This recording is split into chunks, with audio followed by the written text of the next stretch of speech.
Once there was an old man in Burma who had a daughter. He was very happy when she married a nice young man who came from a good family. At first everything went well, but after a little while there was a problem. The young husband wanted to be an alchemist. He spent all his time trying to turn dirt into gold. He was sure that this way they could one day be rich without working. Night and day he dreamt of finding the secret of the alchemists. He also spent a lot of money trying to find a way to make his dream come true. After some months like this there was very little money. The young wife decided to talk to her husband. "Husband, why don't you try to find a job? Trying to make us rich fast has left us with no money at all," she said to him one day. "But can't you see that I'm very near to finding the secret?" He replied, "When I know how to turn dirt into gold, we'll be richer than you can ever imagine." Perhaps it was true that he was always very near to finding the secret, but he never found it. After many weeks life became more and more difficult. Sometimes there were days when there was no money for food in the house. So the young wife went to talk to her father. The father was surprised to hear that his son-in-law wanted to be an alchemist. He asked to speak to the young man the next day. "My daughter has told me about your plants," he said to his son-in-law. "When I was young I too wanted to be an alchemist."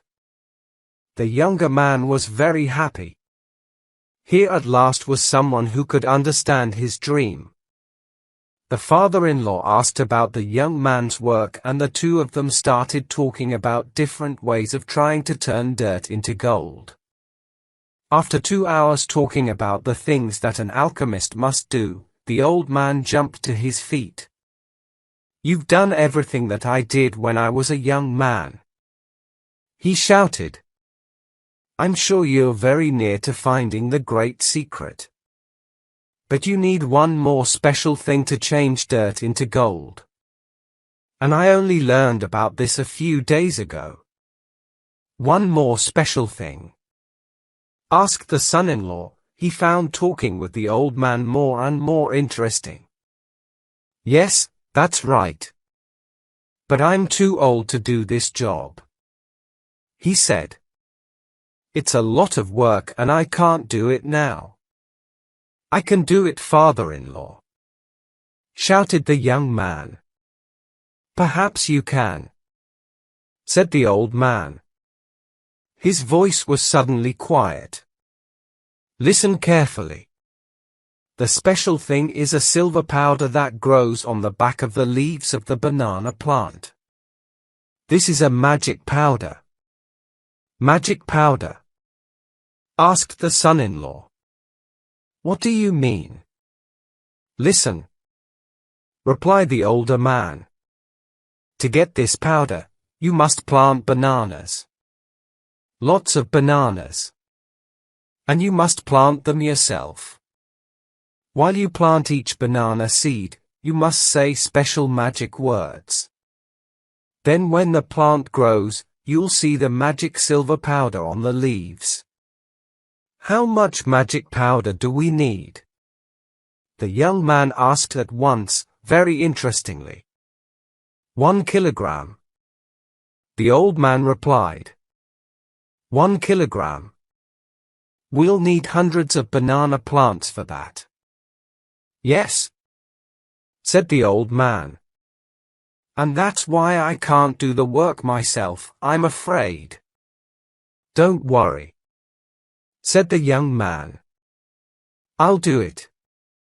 And so the old man taught his son-in-law the magic words and gave him enough money to start planting the bananas. The next day, the young man bought a field. He planted the banana seeds, just as the old man told him to do. He quietly said the magic words, while each seed went into the ground. Each day, he looked carefully at the little plants. He made sure that there were no banana flies on them. When the bananas came, he carefully took the silver powder off the banana leaves and put it into a special bag. The banana plants grew quickly and the young man worked hard every day. The only problem was that on each plant, there was very little silver powder. So the young man had to buy more fields and plant more bananas. It took 7 years. But at last, the young man had 1 kilogram of silver powder. He ran to his father-in-law's house. "I've got enough magic powder," he shouted. "Wonderful," replied the old man. "Now, I can show you how to turn dirt into gold. But first, your wife must come here. We need her too." When she arrived, the old man asked his daughter, "While your husband was getting the banana powder, what did you do with the bananas?" "I sold them in the market," the daughter said. "We've lived on that money for these 7 years." "Did you save any money?" asked the father. "Yes," she replied. "And I see it?" asked the old man. So his daughter hurried home and came back with 10 big bags. The old man opened them and saw that they were full of gold. He took all the coins out of one of the bags and put them on the floor. Then he took the banana powder and put it next to the gold. "You see?" he said, turning to his son-in-law. "You've changed dirt into gold. So you are an alchemist in a way, after all. And what's more, you're now a very rich man."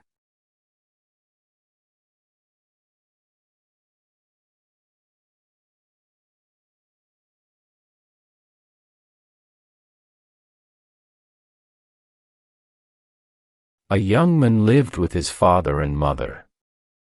"Son," the old man said to the young man one day, "you are our only child. You must marry and have children." So the old man found a wife for his son.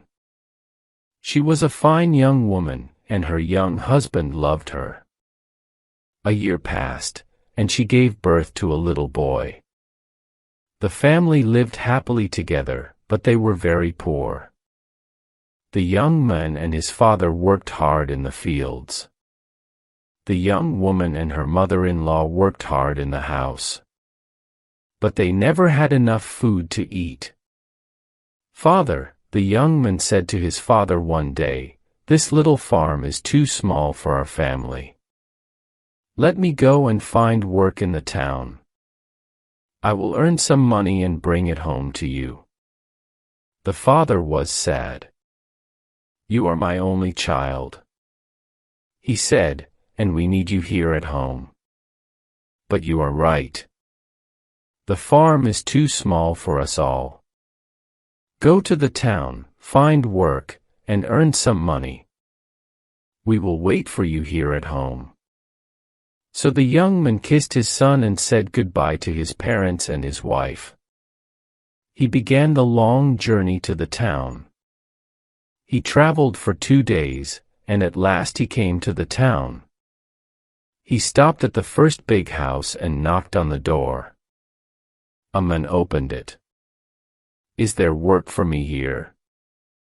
the young man asked. "No, my friend," the man said. The young man walked on. He wanted many houses and knocked on many doors. His question was always the same. "Do you have work for me here?" he said.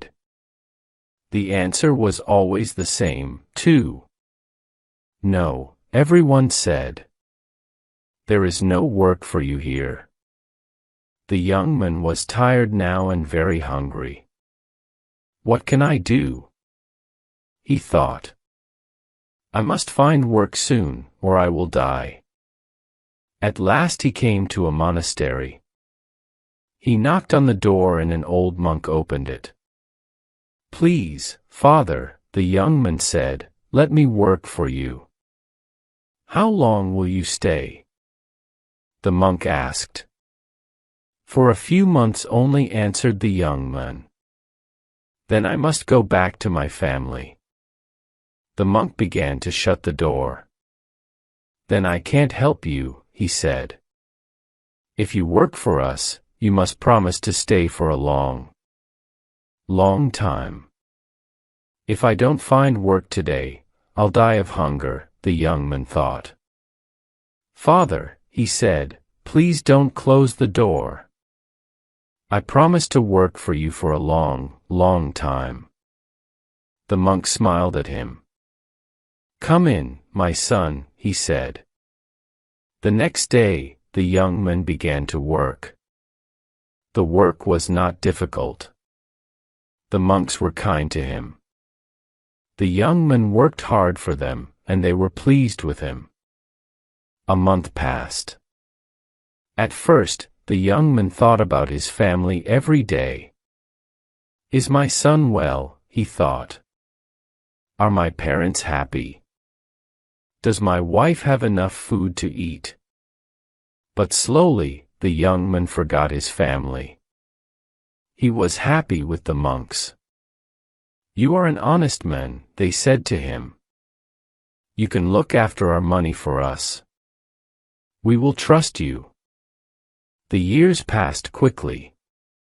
One day, the young man was sitting on his chair in the monastery. He was counting the monks' money. Suddenly, he heard voices. Children were laughing outside. The young man looked up. "They are happy," he thought. "Is my son happy?" He stood up and looked out of the window. "How old is my son now?" he thought. "How long have I been here? 5 years? 6 years? No, 10 years. I have been here for 10 years. The next morning, the young man went to see the monks. "I have stayed with you for 10 years, he said. "And I have been a good servant. I have worked hard for you, but you have never paid me. Now I want to see my family. Please give me the money you owe me, and let me go." The monks smiled at him. "You're right," they said. "You have worked hard for us. Now you can choose. Do you want us to give you your money, or do you want us to give you our blessing?" The young man frowned. "I want your blessing," he said. "But I want my money, too." "We owe you 400 silver dollars, the monks said. "But each blessing costs $100. The young man looked unhappy, but at last he said, "Give me your blessing." "It is better than the money," so the first monk blessed him. "Do not leave the road," he said. "Do not go to the right or the left. Only go straight on." The second monk blessed him. "Soon you will be a guest," he said. "Obey your host. Take what he gives you." Then the third monk blessed him. "Do not be angry," he said. "Always think before you act." Then the monks gave the young man 100 silver dollars. And the young man left the monastery. Soon he met 2 men. They were walking along the road together. "Walk with us," they said. "We'll talk together and our journey will be more interesting."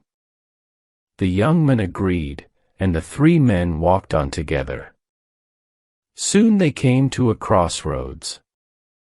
"Follow me," one of the men said. "I'll show you a better path," and he turned to the left and began to walk along a different way. The other men followed him, but the young man remembered the first monk's blessing. "Do not go to the left or the right." The first monk had said, "Only go straight on." The young man smiled at his new friends. I'm sorry, he said. I cannot go with you. I must go straight on. He said goodbye to the two men and went on down the road. He crossed the river and walked up the next hill. Suddenly he heard shouts. He looked back across the river. He could see the two men. They were shouting for help. Robbers were attacking them. He wanted to go back and help his friends, but there were many robbers, and they were big and strong.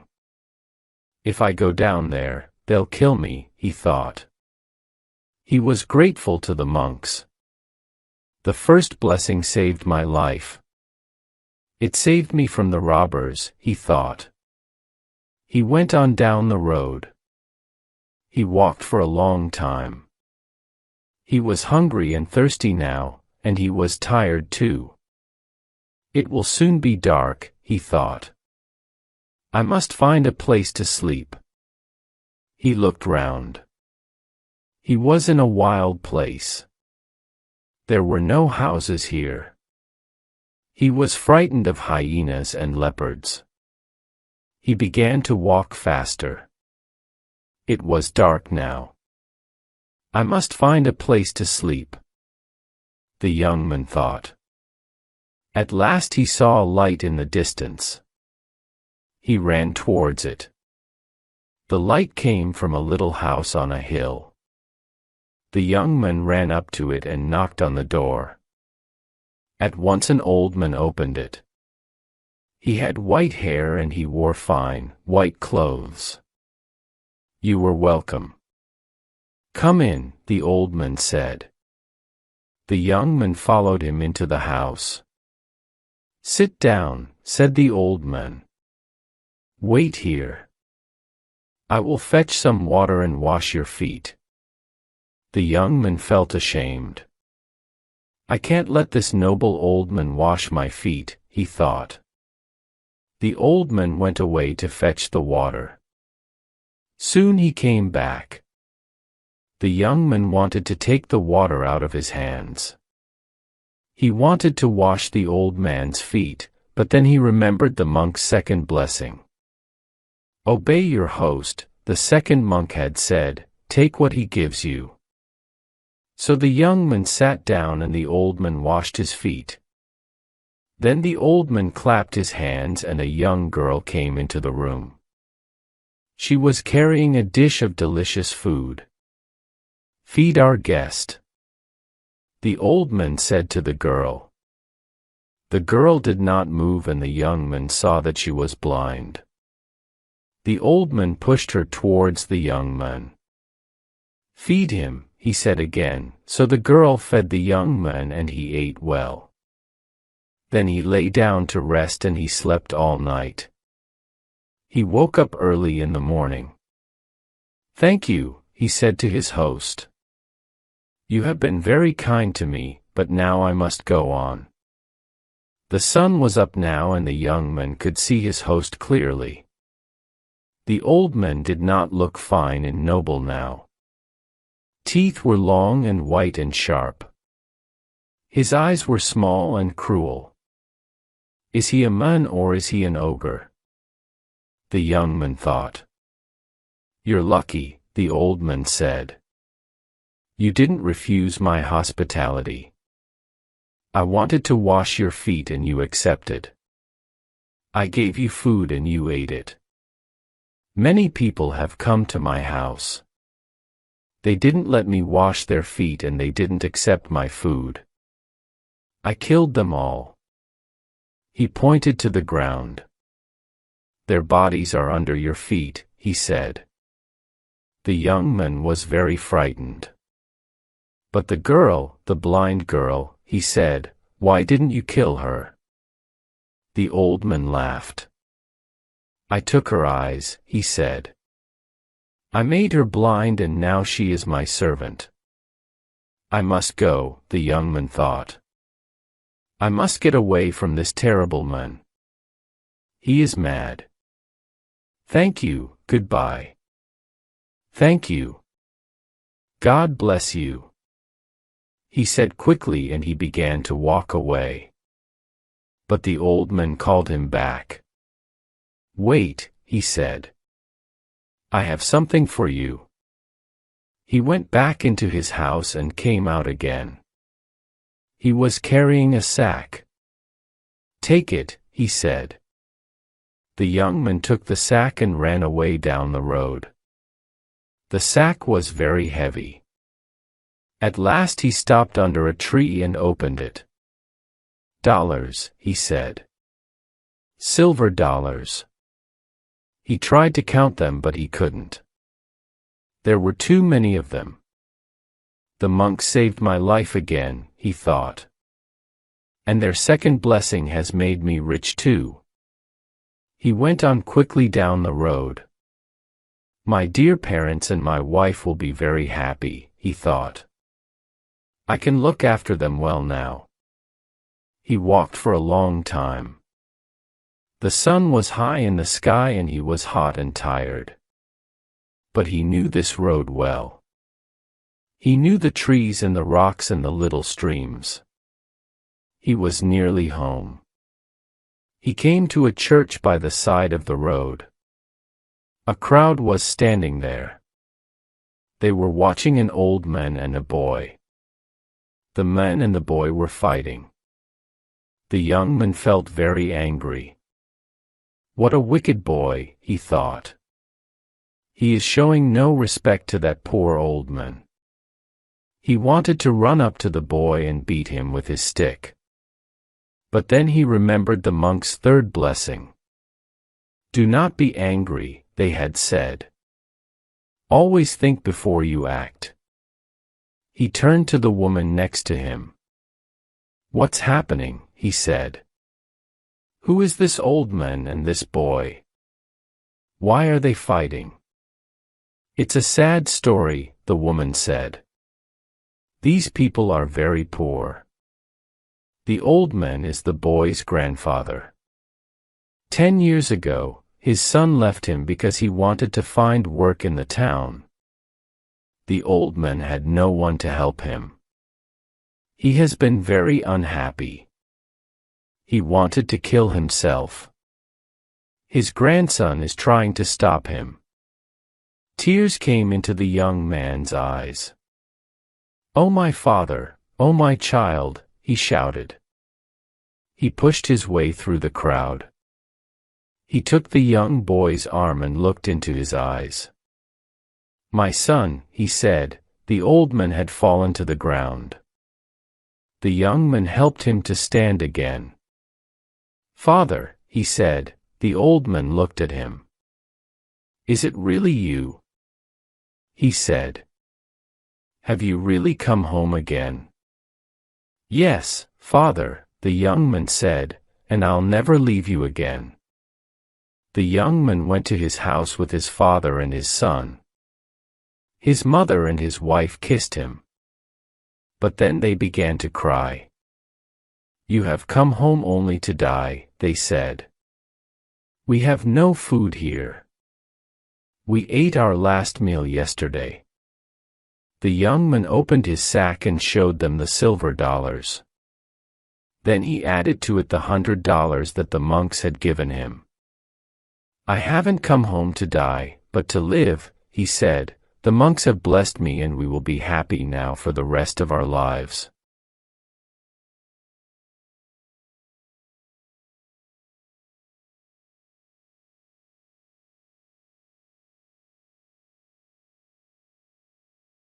There was a man who had 3 sons. The youngest of whom was considered very silly, and everybody used to mock him and make fun of him. The eldest son wanted to go and cut wood in the forest, and before he left home, his mother prepared beautiful pancakes and a bottle of wine for him to take with him, so that he might not suffer from hunger or thirst. As he entered the forest, he met a gray old man who bade him good morning and said, "Give me a little piece of cake out of your basket and a drop of wine out of your bottle. For I am very hungry and thirsty." But the clever son replied, "What? Give you my cake and my wine? Why, if I did, I should have none for myself. Not I, indeed, so take yourself off. And he left the man standing and went on. The young man began cutting down a tree, but it was not long before he made a false stroke. The axe slipped and cut his arm so badly that he was obliged to go home and have it bound up. Now this false stroke was caused by the little gray old man. Day the second son went into the forest to cut wood, and his mother gave him a cake and a bottle of wine. As he entered the wood, the same little old man met him and begged for a piece of cake and a drop of wine, but the second son answered rudely, "What I might give to you I shall want myself, so be off." Then he left the little old man standing in the road and walked on. His punishment soon came. He had scarcely given 2 strokes on a tree with his axe, when he hit his leg such a terrible blow that he was obliged to limp home in great pain. Then the stupid son said to his father, "Let me go for once and cut wood in the forest." But his father said, "No, your brothers have been hurt already, and it would be worse for you who don't understand wood cutting." The boy, however, begged so hard to be allowed to go that his father said, "There, get along with you, you will buy your experience very dearly, I expect." His mother, however, gave him a cake which had been made with water and baked in the ashes and a bottle of sour beer. When he reached the wood, the very same little old man met him, and after greeting him kindly said, "Give me a little of your cake and a drop from your bottle, for I am very hungry and thirsty." "Oh," replied the simple youth, "I have only a cake which has been baked in the ashes and some sour beer, but you are welcome to share of it. Let us sit down and eat and drink together." So they seated themselves, and lo and behold, when the youth opened his basket, to cake had been turned into a beautiful cake, and the sour beer into wine. After they had eaten and drank enough, the little old man said, "Because you have been kind-hearted and shared your dinner with me, I will make you in future lucky in all you undertake. There stands an old tree. Cut it down and you will find something good at the root." Then the old man said farewell and left him. The youth set to work and very soon succeeded in felling the tree. When he found sitting at the roots a goose, whose feathers were of pure gold, he took it up, and instead of going home carried it with him to an inn at a little distance where he intended to pass the night. The landlord had 3 daughters who looked at the goose with envious eyes. They had never seen such a wonderful bird and longed to have at least one of its feathers. "Ah," thought the eldest, "I shall soon have an opportunity to pluck one of them." And so it happened, for not long after the young man left the room, she instantly went up to the bird and took hold of its wing. But as she did so, the finger and thumb remained and stuck fast. In a short time after, the second sister came in with the full expectation of gaining a golden feather, but as she touched her sister to move her from the bird, her hand stuck fast to her sister's dress, and neither of them could free herself.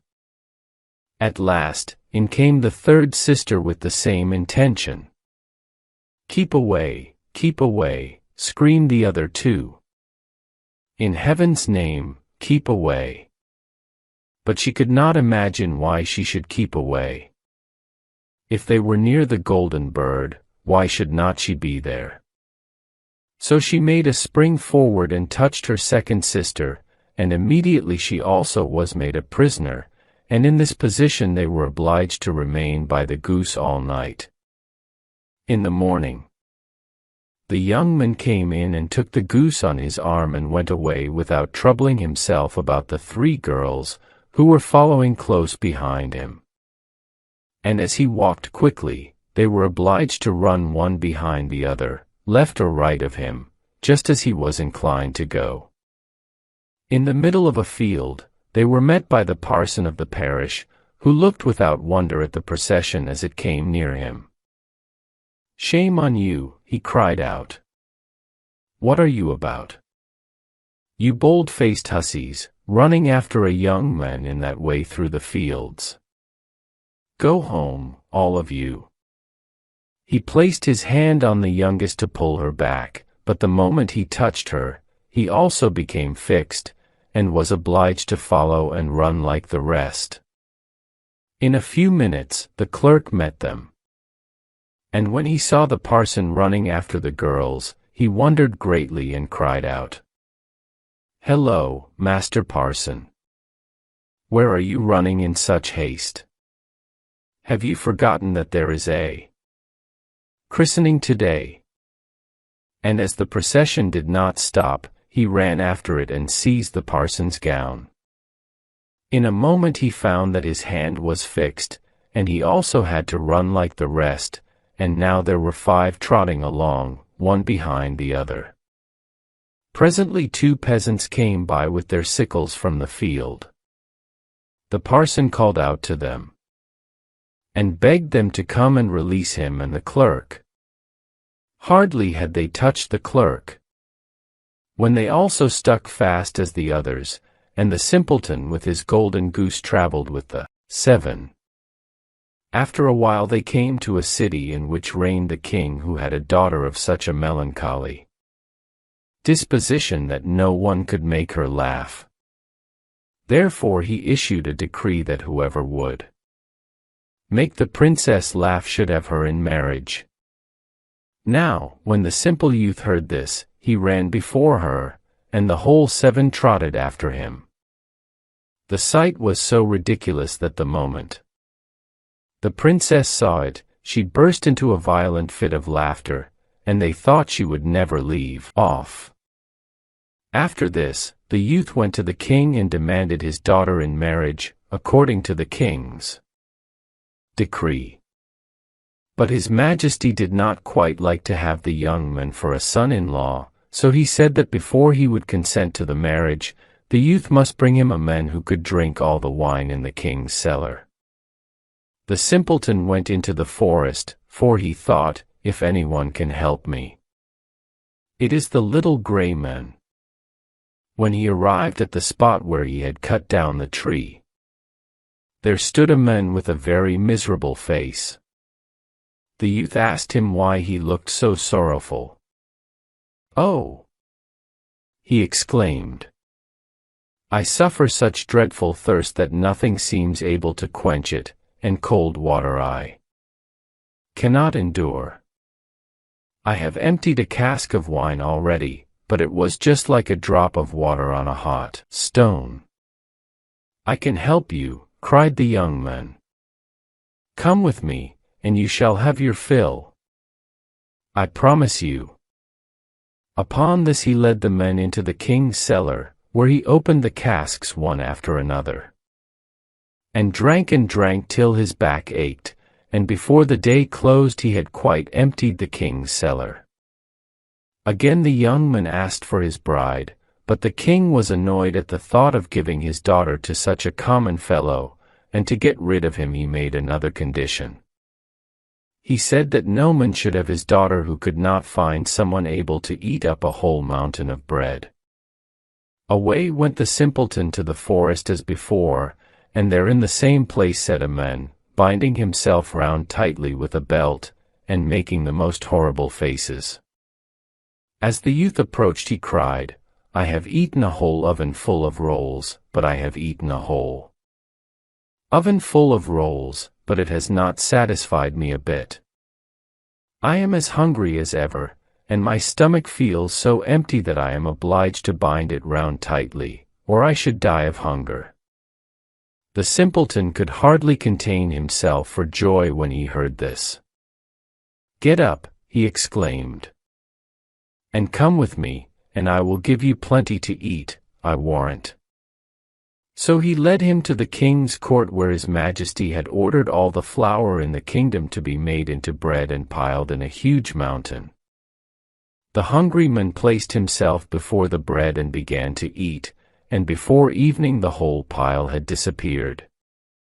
Then the simpleton went a third time to the king and asked for his bride. But the king made several excuses, and at last said that if he could bring him a ship that would travel as well by land as by water, then he should without any further conditions marry his daughter. The youth went at once straight to the forest and saw the same old grey man to whom he had given his cake. "Ah," he said, as the youth approached, "it was I who sent the men to eat and drink, and I will also give you a ship that can travel by land or by sea, because when you thought I was poor you were kind-hearted and gave me food and drink." The youth took the ship, and when the king saw it he was quite surprised, but he could not any longer refuse to give him his daughter in marriage. The wedding was celebrated with great pomp, and after the king's death the simple woodcutter inherited the whole kingdom and lived happily with his wife.